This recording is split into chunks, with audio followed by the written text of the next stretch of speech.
जरीना को अपनी बीवी की हैसियत से नहीं रख पाए तुम। ये मत कहना कि ये सब कुछ तुमने यास्मीन के कहने पर किया, क्योंकि यास्मीन जो कुछ भी कहती है वो तुम्हारी शय पर कहती है।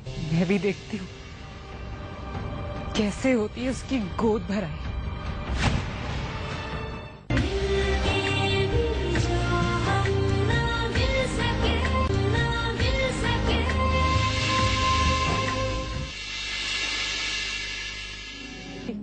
तुम्हारी वो सगी वाली भाभी है ना, माँ बनने वाली है वो।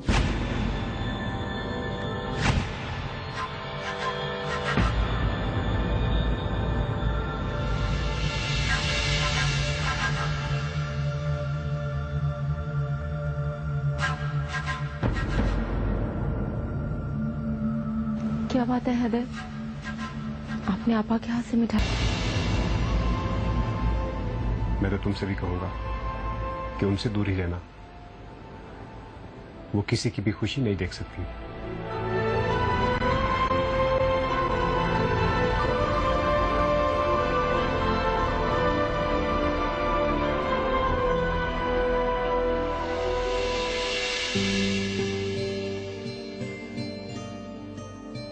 सलाम मुलानी साहिबा। वालेकुम अस्सलाम। सफिया, ये सब क्या है?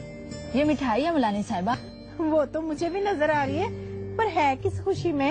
ये बेगम साहबा ने खुद एतमाम से भेजी है ये मिठाई, और कह रही थी कि उनसे कहना कि उनकी बेटी की गोद भरने वाली है, और इससे मुंह मीठा भी कर लें। क्या तो सच कह रही है? बाकी बीबी साहबा ने खुद भिजवाई है मिठाई? मैं अपनी मर्जी से थोड़ा उठा कर लाई हूँ। अच्छा ठीक है, वहाँ रख।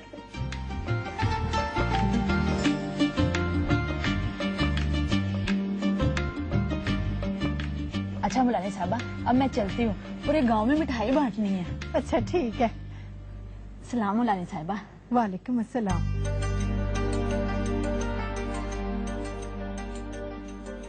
रजिया के अब्बा, रजिया के अब्बा, जरा जल्दी बाहर तो आए। ओहो भाई, क्या हो गया रजिया की माँ? क्यों सारा घर सर पे उठा रखा है? ये देखे तो सही है? ये क्या है?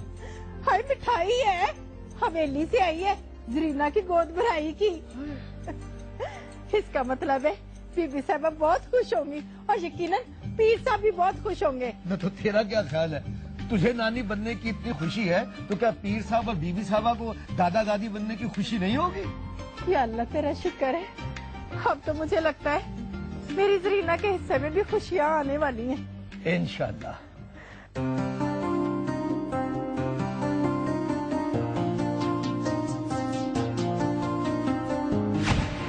क्या सोच रही हो? नाम। नाम? किसका नाम? हमारे होने वाले बच्चे का नाम। अभी से? हाँ, मैं आने वाले दिनों की खुशियों को पहले से सोच लेती हूँ, और जब ऐसा होना ही है तो क्यों ना सोचूं? तो फिर क्या सोचा? नूर। यानी कि तुम्हें बेटा चाहिए? नहीं, उसका पूरा नाम नूर मोहम्मद होगा। बेटी भी तो हो सकती है। हाँ, बेटी भी हो सकती है। तो अगर बेटी हुई तो मैं उसका नाम नूर फातिमा रखूंगी। नूर ही क्यों?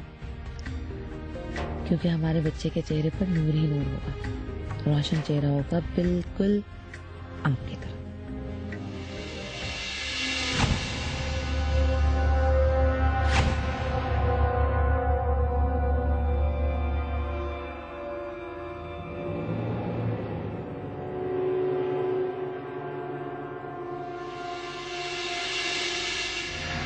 मैं फैसला कर चुका हूं नसीब बेगम कि रजब अब गद्दी की विरासत का हकदार नहीं रहा। फिर सोच ले शाहजी, ये बड़ा सख्त फैसला होगा, और रजब बहुत अक्खड़ मिजाज है, वो तो कयामत बर्पा कर देगा। मुझे उसका अक्खड़पन मत बताओ नसीब बेगम। मैं उसूल और इंसाफ की खातिर कुछ भी कुर्बान कर सकता हूं, चाहे वो मेरा बेटा ही क्यों ना हो। ये तुम अच्छी तरह जानती हो। और रही बात गद्दी की, तो मैं उसी पर भरोसा कर सकता हूं जो हमारी रियाया के हक में बेहतर हो। रजब के बारे में मैं अच्छी तरह जान चुका हूं कि वो लोगों को सिवाय जुल्म के और कुछ नहीं दे सकता। लेकिन फिर भी शाहजी, बस ये अटल फैसला है मेरा। अब ये फैसला सबके सामने सुना भी दिया जाएगा।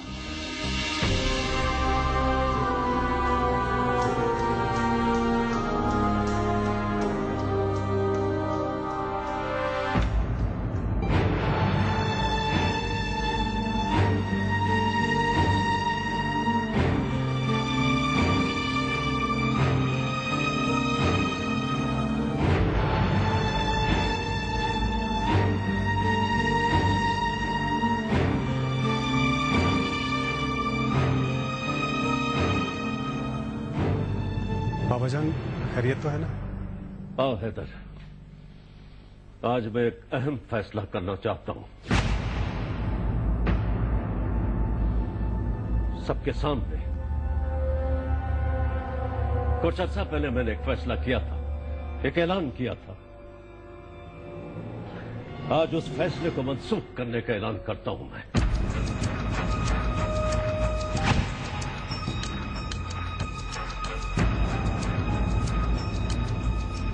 बहुत सोच समझकर, बहुत आजमाने के बाद मैंने फैसला किया है कि रजब अली हमारी गद्दी की विरासत का हकदार नहीं रहा।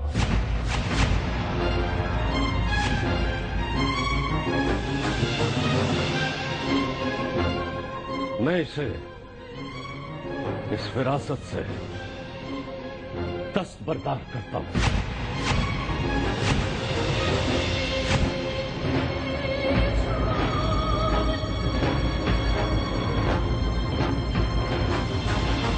कल जुमा की नमाज के बाद मैं बाकायदा ऐलान करूंगा इस बात का अपने आस्थाने पर। ये आप क्या कह रहे हैं बाबाजान? वही जो तुमने सुना है। लेकिन बाबाजान, मैं ये जिम्मेदारी नहीं ले सकता। क्यों नहीं ले सकते तुम? ये जिम्मेदारी लेने के लिए सिर्फ खुलूस नीयत की जरूरत है जो तुम में है।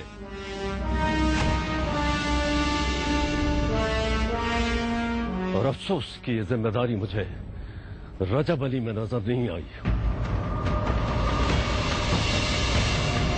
इसीलिए मैं ये फैसला लेने पर मजबूर हूं। ऐसा नहीं हो सकता, ऐसा नहीं हो सकता। आपको ये फैसला वापस लेना होगा बाबाजान। तुम्हारे इस तरह के रद्द अमल से तुम्हारी नीयत एक बार फिर खुलकर सामने आ रही है। पता चल रहा है कि गद्दी की विरासत सिर्फ तुम्हें अपनी जात के लिए चाहिए थी, लोगों की खिदमत के लिए नहीं। खिदमत का जज्बा न तुम में था और न ही यह जज्बा तुम अपने अंदर पैदा कर सकते हो। मैं जो फैसला कर चुका हूं वो अटल है।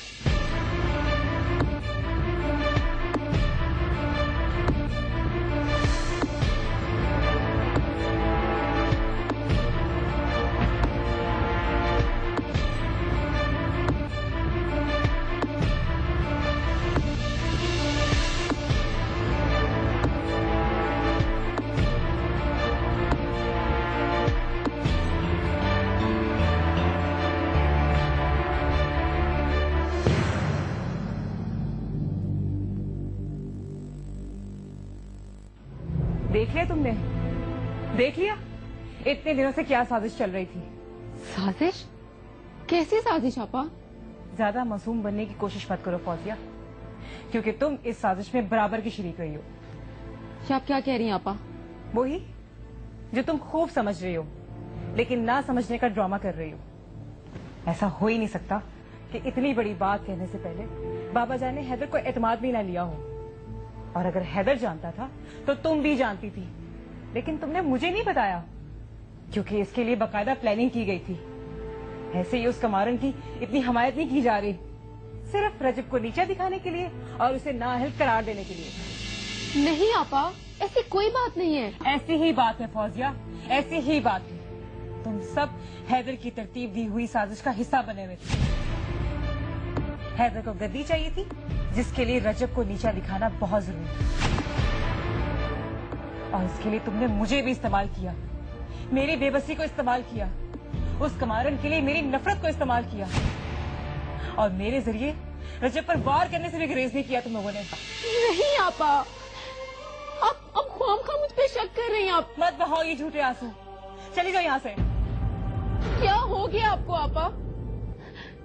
क्या आप मेरी वही आपा हैं जो अपना सब कुछ मुझ पे वार देती थी, अपने हिस्से की खुशियां भी मुझे दे देती थी, और आज तुमने खुद को मेरी नजरों में गिरा दिया फौजिया। तुम हमेशा मुझे कहा करती थी ना कि मैं बहुत बदल गई हूँ, लेकिन आज हकीकत खुलकर सामने आ गई है। मैं नहीं बदली, तुम बदल गई हो फौजिया। अपनी वो खुशियां जो मैं अपनी मर्जी से खुद तुम पर वार दिया करती थी, अपने शौहर के पहलू में आते ही तुम्हें वो खुशियां छीनना आ गई हैं। तुम खुद गर्जी की इंतहा तक जा पहुंची हो फौजिया, और ये बात समझने के बाद मुझे तुमसे भी नफरत हो गई है। नहीं आपा, चली जाओ फौजिया यहाँ से। अब मैं तुझे तुम्हें यहाँ बर्दाश्त नहीं कर सकती।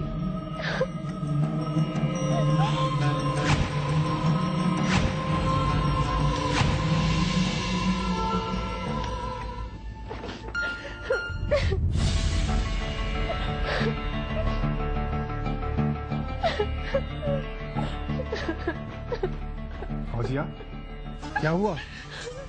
प्लीज बताओ क्या हुआ? खुदा के लिए हैदर, खुदा के लिए आप ये गद्दी वाली जिम्मेदारी मत लेना। आप मुझे इस हवेली से दूर ले जाए, बहुत दूर।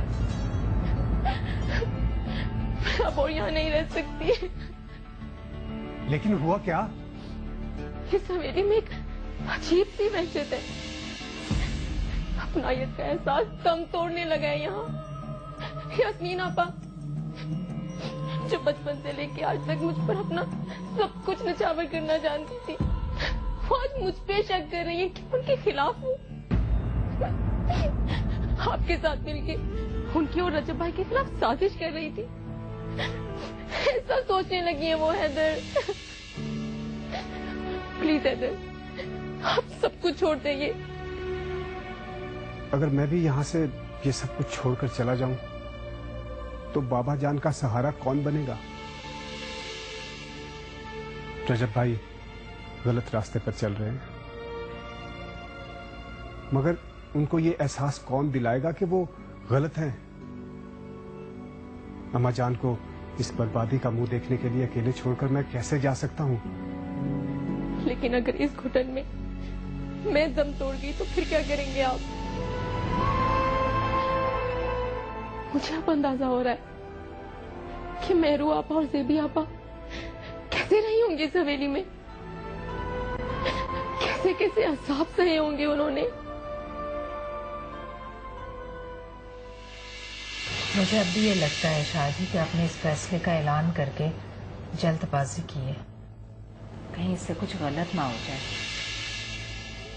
शाहजी, आपको पहले रजब से बात करनी चाहिए थी, उसे एतमाद में लेना चाहिए था।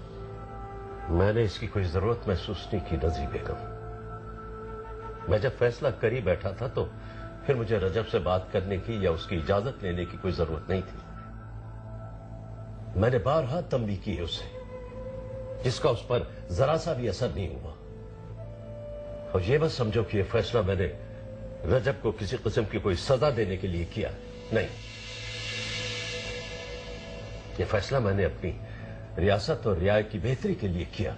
लेकिन अगर इस हवेली पर ही कोई अजाब उतर आया तो? कौन उतारेगा हमारी हवेली पर अजाब? रजब अली? तुम क्या समझती हो मेरे जीते जी उसकी ऐसी जुर्रत हो सकती? या उसने तुम्हें कोई इशारा दिया? नहीं, ऐसी कोई बात नहीं है। लेकिन ऐसी कोई बात नहीं है तो फिर याद रखो नसीब बेगम, हमारी हवेली और रियासत पर अल्लाह का कोई अजाब ना उतरे, इसीलिए फैसला किया है हमने। और ये मेरे जीते जी ही मुमकिन था, वरना मेरे मरने के बाद अगर ये सारे इख्तियारात रजब के हाथ में आ जाते तो फिर सब कुछ बर्बाद हो जाता, कुछ भी नहीं बचता। ना हमारा नाम और ना हमारी इज्जत।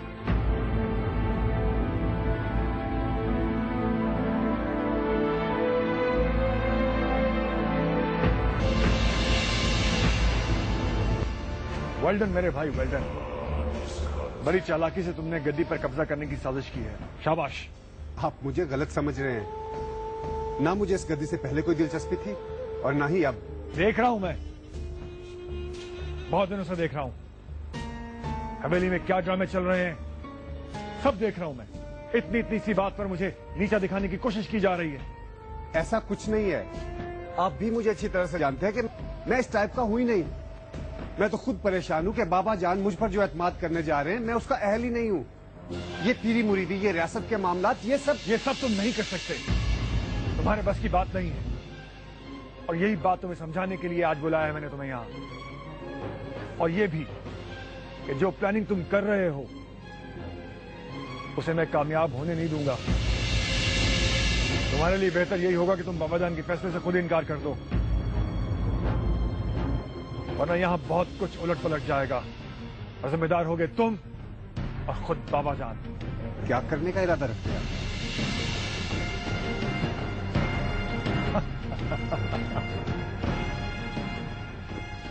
How cute.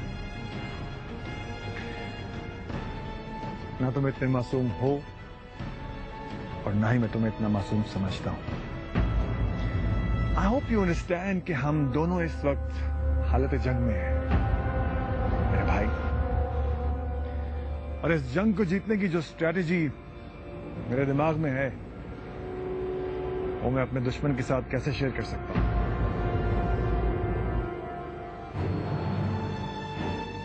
जा सकते हो तुम यहां से।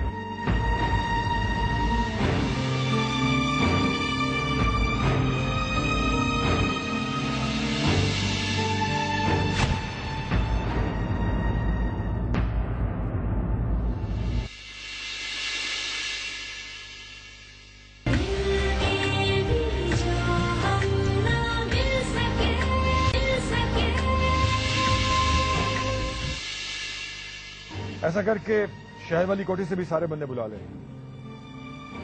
कहीं ऐसा ना हो कि जरूरत पड़े और बंदे कम हो जाए। आज के दौर में सोने और चांदी में तुलने के लिए गद्दी पर बैठा जाता है, सियासत में इस्तेमाल होती है ये गद्दी। अरे बात आपको समझ नहीं आ रही।